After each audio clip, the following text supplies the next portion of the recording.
there is something that we need to know. And what we need to know is that we are going to suck. You are going to come to a point in your life where you absolutely suck. And you need to acknowledge it when it's going on. You're going to fall. You're going to fail. But you are going to fail your way back to reliability, to self-reliability, to devotional reliability, to faithful reliability, to personal reliability. This is the only way that we can grow. And that involves an effort. That involves an effort that we are not naturally wanting to do. In the book of Jeremiah, chapter 17, verses 9 and 10. Turn with me. The book of Jeremiah 17, 9 and 10. The book of Jeremiah 17, 9 and 10, it reads, "The heart is deceitful above all things, and desperately wicked. Who can know it? I, the Lord, search the heart. I try the reins, even to give every man according to his ways and according to the fruit of his doings." The heart is deceitful above all things and desperately wicked. Who can know it? I, the Lord, search the heart. I try the reins, even to give every man according to his ways and according to the fruit of his doings. What is this verse letting us know? 1, we are created fractured.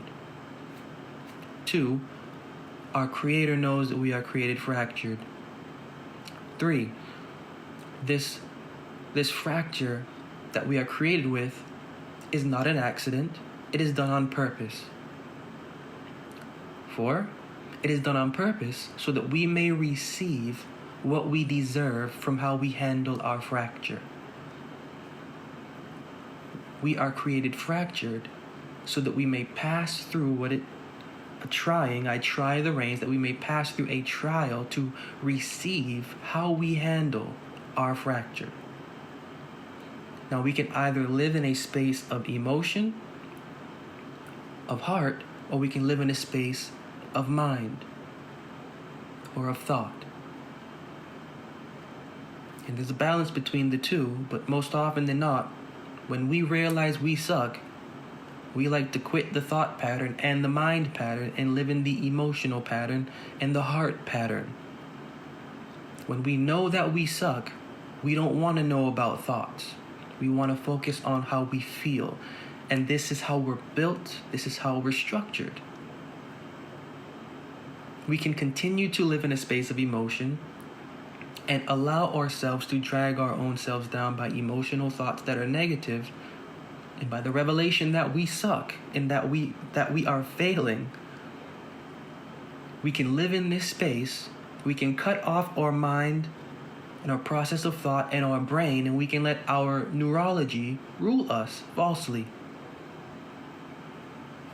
This is what we do naturally, and this is what we naturally love. We for some reason, we just gravitate to visions of emotional negativity. Now, if we can just step back for a second, we don't need the Bible to tell us that our heart is deceitful. We don't need the Bible to tell us this. It's true. But because we're naturally built to live in this deception of our heart, we actually do need a bit of wisdom to let us know that what we're thinking and what we're feeling, it is coming from a place of delusion. And delusion, that is not accident, but that was placed within each and every single one of us intentionally. We are intentionally created to be our own enemy. There is no enemy without. We are intentionally created to be our own enemy. And so this means that we can either choose to live in a space where we are our own enemy, or we can choose to live in a space where we are not and we are able to think better. We only have one choice as human beings, and I think that you may be able to think about other things that as a human being you have a right to, a natural right to, but in this context we have only one right as human beings, and that is the right of choice. That is the right of decision making. That is the right of pattern and habit building through decision making. Everything falls back on our decision making. This is the one right that we have, and we can make a decision to live not in our emotional space, or we can make a decision to understand how to live in a space of mind where we can conquer those negative emotions that we're feeling. And so what I would like to focus on at this time is the idea of life.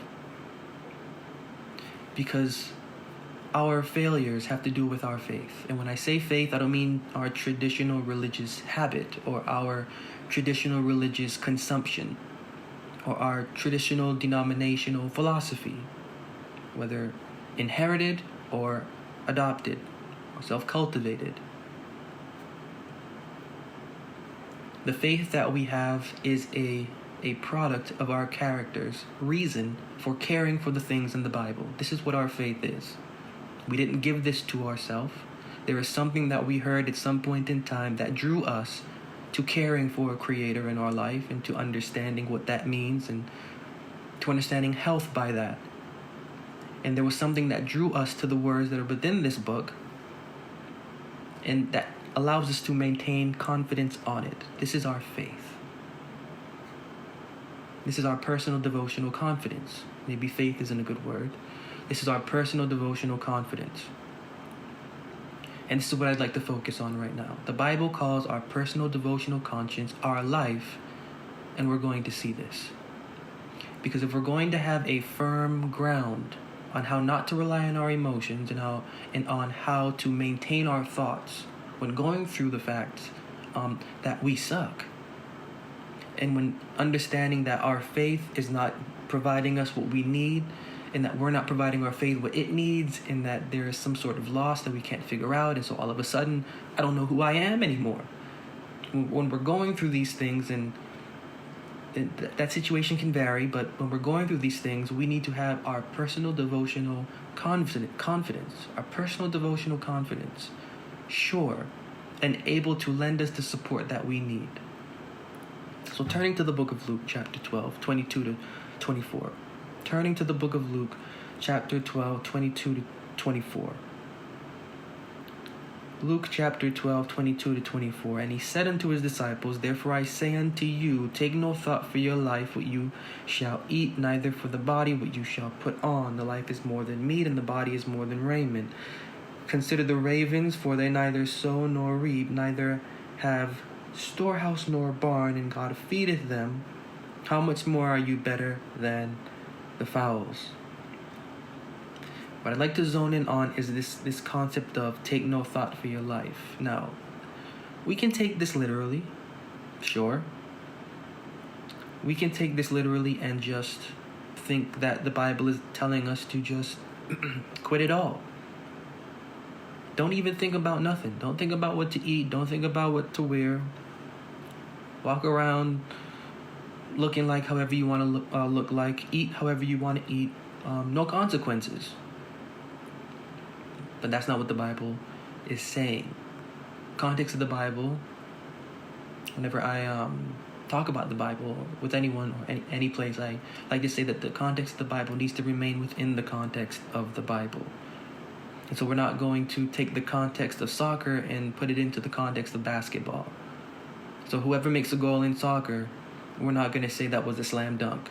I mean, figuratively we could say this, but we're not going to say this in soccer. We're not going to say in basketball when they make a 3-point shot, touchdown. We could say this figuratively, but that's just not the context. In the Bible, we have to keep the context to what it is. And when it comes to life, what our life is, we're going to see that our life is our personal devotional conversation, and the confidence of our personal devotional conversation. This is our life that we have to take no thought for. And we're going to see why. So the first thing that we have to, or I would like to touch on, is what is life? What is life? To the Bible, what is life? And this will be brief, and I want it to be brief so that the message can sink in.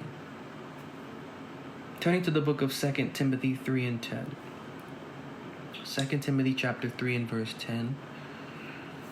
2 Timothy chapter 3 and verse 10, it reads, But thou hast fully known my doctrine, manner of life, purpose, faith, long-suffering, charity, patience. Really no context here to put this, either the verses before or the verses after. I just want to hone in on this word life. And the Bible defines words for us via association. So where we're seeing words, multiple words put together, we are seeing an association of definitions that we can apply to the word that we're looking at. So thou hast fully known, 2 Timothy 3 verse 10, thou hast fully known my doctrine, my doctrine, manner of life, purpose, faith, long-suffering, charity, and patience. When we're talking about life, we're talking about purpose, doctrine, faith, long-suffering, patience, or our charity. Our life is a manner of purpose, is a manner of doctrine, is a manner of faith, is a manner of long-suffering, is a manner of our patience. In the book of Acts 26, 4 and 5, holding this thought from 2 Timothy 3:10, moving on to Acts 26, verses 4 and 5. Acts 26, verses 4 and 5. The book of Acts 26, verses 4 and 5 reads, My manner of life from my youth, which was at the first among mine own nation at Jerusalem, know all the Jews. What is your manner of life, Paul? Which knew me, verse 5, from the beginning, if they would testify that after the most straightest sect of our religion I lived a Pharisee. So here Paul is connecting manner of life to a religious denomination, or to his religious conversation, or to his spiritual habit, or to his denominational habit. Manner of life, he lived according to the sect of the Pharisee. So our life, when we're hearing life, take no thought for your life. We ought to really understand that this word life has a context, and that the context of this life means sect, the sect of our belief. Take no thought for the sect of your belief. Take no thought for the manner of your purpose. Take no thought for the manner of your faith. Take no thought for your devotional conversation. In the book of Galatians, Paul further emphasizes this in Galatians 1:13 through 16. Galatians 1:13 through 16. Galatians 1:13 through 16 reads, For you have heard of my conversation in times past in the Jews' religion, how that beyond measure I persecuted the church of God and wasted it, and profited in the Jews' religion above many my equals in mine own nation, being more exceedingly zealous of the traditions of my fathers. But when it pleased God, who separated me from my mother's womb and called me by his grace, to reveal his Son in me, that I might preach him among the heathen, immediately I conferred not with flesh and blood. And so now what Paul is giving us is a transition. Paul lets us know that his conversation of old was in the Jews' religion. This was his life. His life was his conversation. And that conversation was in the Jews' religion and in the tradition of that religion, established by the fathers of that religion. But then a change happens. A change happens where it pleased God to separate this individual, Paul, from his mother's womb, and not literal mother, because at this point in time he's up there in age and is not a child. So this womb is not literal, this womb is devotional. The womb in this context is the Jews' religion. So there's a transition here that Paul is letting the reader know that if he went through it, they too also have to go through it.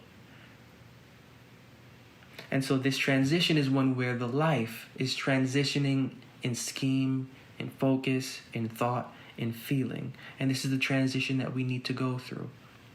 So often I speak with individuals and they're letting me know that their faith has not comforted them the way that it needs to. So often I'm speaking to individuals and they're letting me know that it doesn't feel good in church anymore.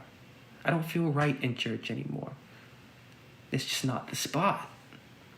My faith isn't comforted here anymore.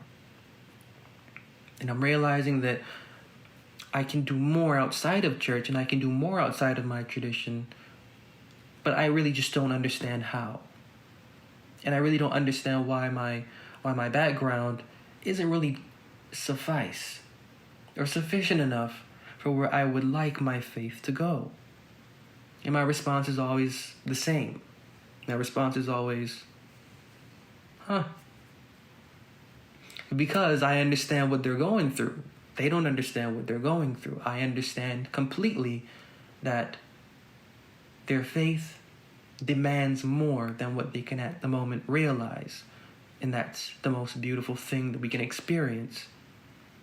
And I then go into take no thought for your life. Meaning, you've held on to your conversation for thus far and you've grown accustomed to controlling a scheme of religion to where you need it to dictate how you think and feel in order for you to feel connected to whatever deity you need to feel connected to. So now, understanding better, you have to let go of that former thought pattern and embrace a new. And then the next question is how? How do we embrace this new pattern of thought?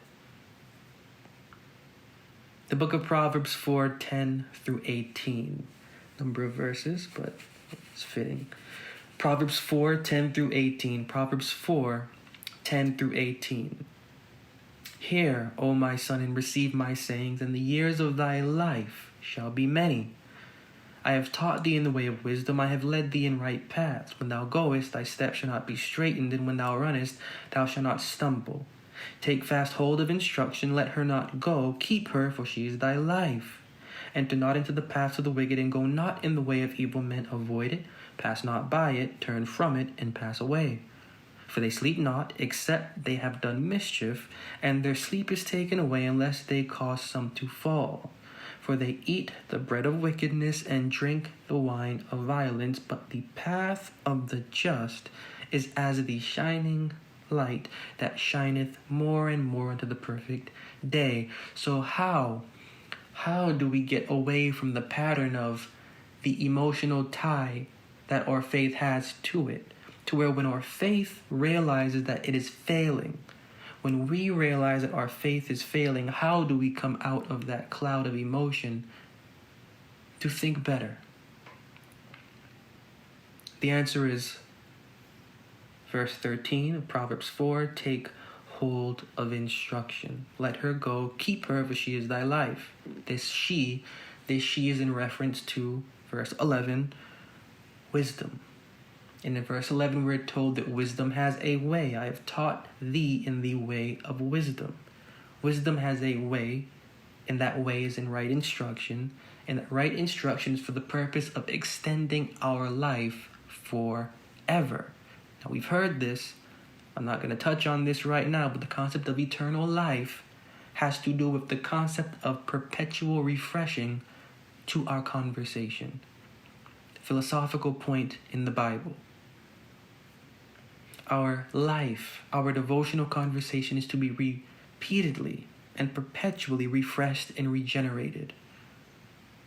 This is how we are able to move forward from those feelings of failure in the imagination of not climbing up anywhere from out of or down faith to creating innovative patterns of thought to invigorate and to reinvigorate and to encourage reform when it comes to our faith and its development. It is the instruction that we retain and the fact that we're taking wisdom from that instruction that becomes our new source of sustenance. We need this source of sustenance in order for our faith to provide for us how it must. In Psalms 50, turn with me to Psalm 50, 16 and 17. Psalm 50, 16 and 17. So we're going to hear what is not decent when it comes to this activity.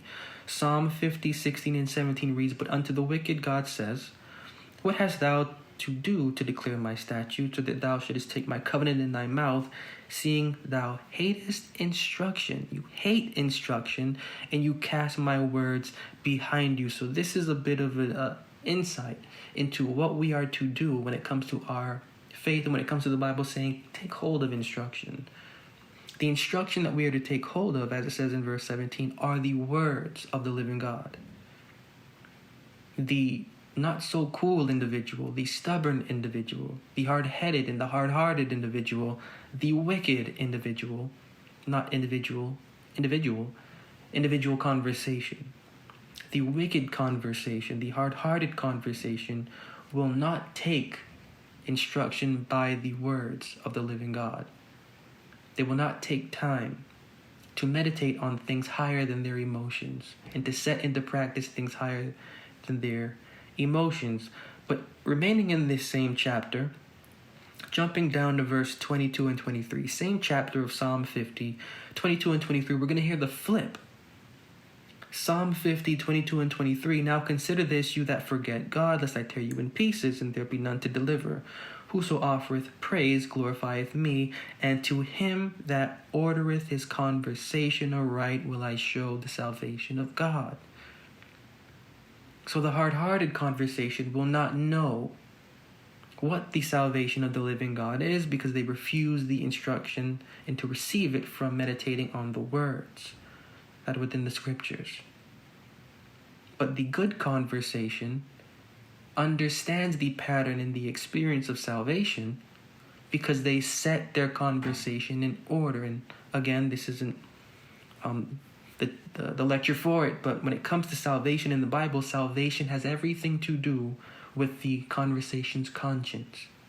To the Bible, the conversation's conscience is what is to be redeemed or saved.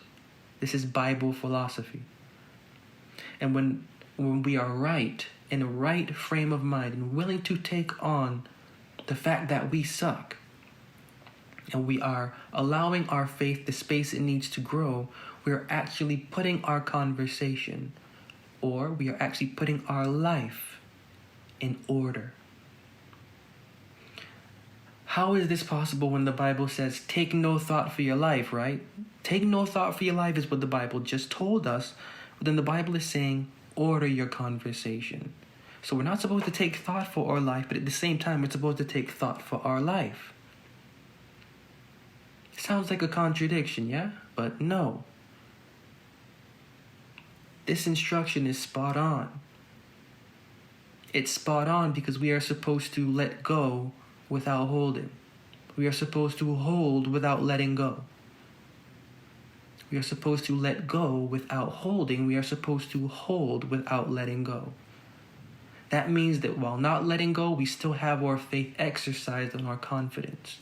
We're not controlling our confidence. We're giving our confidence over to the instruction that we take for wisdom, and we're letting that wisdom control our faith instead of us. This is something that we have to grow accustomed to if we would have the life that the living God has given us decent. And so in the book of Proverbs 23 and verse 12, we're going to look at some Proverbs here to just put this into perspective. Proverbs 23 and verse 12. Proverbs 23 and verse 12 reads, apply thine heart unto instruction and thine ears to the words of knowledge. Apply thy heart to understanding and thine ears to the words of knowledge. Keeping this idea and this thought, jump back with me to Proverbs 19:20. Proverbs 19 and 20. Proverbs 19 and 20 reads, hear counsel and receive instruction, that thou mayest be wise in thy latter end.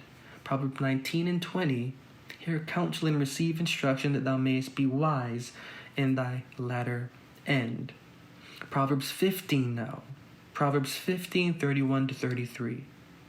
Proverbs 15:31 to 33. Proverbs 15:31 to 33 reads, the ear that heareth the reproof of life abideth among the wise. He that refuseth instruction despiseth his own soul, but he that heareth reproof getteth understanding. The fear of the Lord is the instruction of the wisdom, and before honor is humility. So not tapping into anything that these mean, moving forward again to Proverbs, or should I say back, Proverbs 12 verse 1. Proverbs 12 verse 1. Proverbs 12 verse 1 reads, whoso loveth instruction loveth knowledge, but he that hateth reproof is brutish. So I'm singling out these verses to show that there is only one way that our faith can regain or retain exercise strength and confidence within itself, and that is by applying its thought and its feeling to instruction or to the words that are within the Bible. So we need to take time to spend with these words in order so that we can receive a message from them, and that in receiving that message we can have something to exercise personally.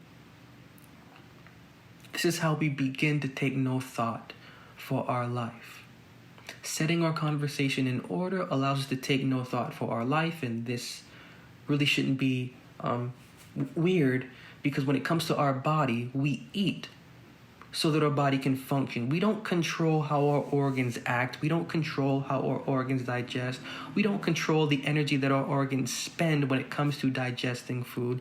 We don't control the bile that is released from within our stomach. We don't control the vibrations of our intestines. We don't control any of it. All we do is eat. And once we eat, the body takes care of its own. This is the same concept of our faith. When we're eating from the Bible, our faith is fed, and when our faith is fed, it handles itself. We are so used to traditional customs forcing us to handle our faith that when it comes time to let our faith handle itself, we don't know what to do. And so when we get to a point in our experience that our faith sucks, and that our faith has been doing nothing for us, we don't know how to handle it, because we've spent the entire time controlling our faith through rituals, through belief on theories, through confidence on the opinion of quote-unquote experts, through baptisms and through commandments handwritten, passed down from mother and father or from pastor so-and-so, that when it comes time for us and life gives us that down moment where our faith is not sufficient for what we're going through, we're going to realize we suck, our faith sucks, and we're going to be held to an emotional experience because we don't have a mind to get out of it. Now, if we're realizing that our faith is not sufficient, and if we're questioning the background of our traditional scheme, that's a positive. That's a sign of our heart, our genuine seed of faith pleasing the Creator. This is what Paul says, but when it pleased God who separated me from my mother's womb, if our heart is there and we are truth seekers, not simply truth seekers as for mysticism, but truth seekers as for the benefit of the personal devotional experience and how it can influence and benefit the human experience. This is pleasing for us to enter an experience where we can engage with ourselves more fully. To do this, our emotion has to fall down, thought patterns have to rise up. The more time spent with the scriptures, the more our faith is building confidence in its own character. Our faith has to discover its own character. Our faith discovering its own character, this allows us to understand that we are someone and that we are actually human beings that can think, that can feel, that can experience, that have a particular interest, passion, in an industry, and that we can edify another along with what we have been edified with through our same passion and industry and character. The Bible would have us understand that we have to grow up as human beings, and the only way that we can do this is by disconnecting from traditional thought and habit, which when in real life situation is not sufficient enough for our faith, causing us to fall and causing us to down our faith. And who knows what we may think after that. But if we are willing enough to rise, and if we are willing enough to take strength in ourselves, if we are willing enough to look at ourselves and to acknowledge that we suck and that we have failed, we can get back up and continue to fail our way to betterment. Putting in the practices of the Bible are not easy. This is another language. The philosophy of the Bible is another language for our human being specifically. To engage our human being with this philosophy, the philosophy of regenerating from failure and from looking at past experience as being a pleasure for the present engagement of ourselves so that we can develop a character that can sustain us. We have to understand that we have to sustain our character so that our character can sustain us. We have to sustain our faith so that our faith can sustain us. We have to sustain our physical body so that our physical body can sustain us.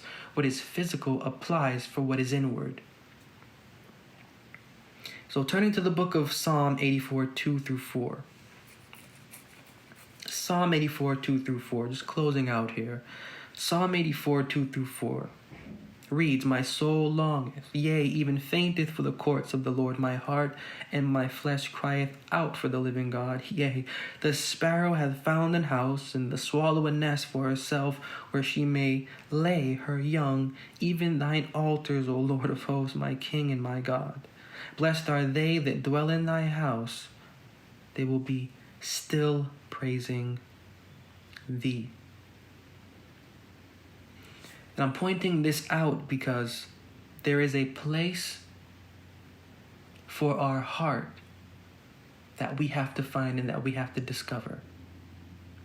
Animals live, just as it says, animals live, the fowls of the sky, the ravens of the earth, go about looking for food and finding none. They continue to look, and yet food is provided for them eventually. How much more are you greater than them? And so when it comes to our faith, this is the lesson for our faith. If nature is going to be our lesson, we have no right to continue to box our faith in by traditional religious opinion, theory, and scope. The paradigm of our denominational understanding, we really need to let go of it, patiently and temperately, of course, for discovering the fact that our faith needs to be as that sparrow. Now, if his eye is on the sparrow, will that same eye not be on our faith that is looking for sustenance to take care of itself? Yes. Sustenance comes from these words and the instruction within them. No matter where we open up to, we will find something to apply to our life. Applying this to our life is the sustenance we need, the wisdom we need, in order for further application, for confidence in our faith, to boost our faith's esteem so that it is no longer emotional, but it is balancing both emotion and thought. Last verse in the book of Isaiah 38, 14 through 17. Isaiah 38, 14 through 17. Isaiah 38, 14 through 17 reads, "Like a crane or a swallow, so did I chatter." Isaiah 38, 14 through 17. "Like a crane or a swallow, so did I chatter. I did mourn as a dove. Mine eyes fail with looking upward. O Lord, I am oppressed. Undertake for me. What shall I say? He hath both spoken unto me, and himself hath done it. I shall go softly all my years in the bitterness of my soul. O Lord, by these things men live, and in all these things is the life of my spirit. So wilt thou recover me and make me to live. For behold, for peace I had great bitterness, but thou hast in love to my soul delivered it from the pit of corruption. For thou hast cast all my sins behind thy back." When it comes to our life, it is the bitterness that we go through that in turn gives us the resurrection that we're looking for. It is the bitterness that we go through that in turn gives us the resurrection that we're looking for. This resurrection that we're looking for cannot appear unless through conflict and unless through bitterness. We're created fractured so that we can harp on our emotions. We're created fractured so that we can harp on our feelings, so that when it comes to our feelings, we can actually rationalize them. Rationalizing our feelings, we can make sense of them. Making sense of our feelings, we can take wisdom from them. Taking wisdom from our feelings, we have something now that we can apply for the next time we pass through that experience.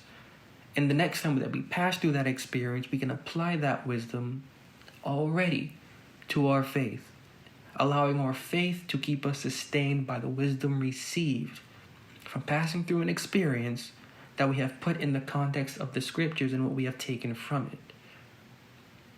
This bitter experience of knowing that you suck, of knowing that I suck, of knowing that we suck, because we're going to go through it, we're going to fail, but This is actually letting us know that there's no such thing as failure. If you really think about it, there's no such thing as failure. There's only decision. And if we will go through the bitterness of our soul and allow the things that we have retained from the living God's words not to be forgotten, but will apply them. And it will be a struggle, but even if we can apply even 1% of something, that's decent enough for our faith to feel the substance that it needs in order to have the nourishment and the endurance to elevate our character so that then we can elevate ourselves. There is a process here. You know, we can't find ourself in ourself. Like, ourself knows nothing. Ourself is created, fractured, and ignorant. If we're looking for ourself in ourself, we're going into a circle of finding nothing. And we're going to be more frustrated than when we first started this journey. There is a process. There's a process of development. Once our faith is edified, and once the thought and feeling of our faith is edified, that edification affects our character. And the edification of our character from that edification affects the state of our being. And the state of our being from that edification affects our human growth and development. We cannot attack our human growth and development by our naturally uncultivated human growth and development. We don't naturally care for the development of our human being. Once our faiths, thoughts, and feelings, once the essence of our faith is sparked, that is when we begin to care about our human growth and development. And this is when we begin to take on a life. Now, we will always, because we can only hear about, however we hear about the Bible is attached to some sort of denomination or something. But at some point in time, we're going to need to evolve from that because that paradigm is stagnant. We're going to go nowhere in the denominational or traditional standard. We won't realize this at first, but hopefully we do. And once we do, we can allow that spark within our faith that holds the essence of our faith's character to discover itself through the scriptures and through living an experience of putting those things into practice. So taking no thought of our life, take no thought of controlling our faith, take no thought of controlling the devotional conversation, take no thought of the experience. Give the experience to the instruction that is received, and the experience will take care of itself. So this is something that I wanted to put into practice, or not practice, put into a position of practice, so that once hearing, you can apply it to yourself and remember that you will fail, but that failure is really just a cue of your incoming success.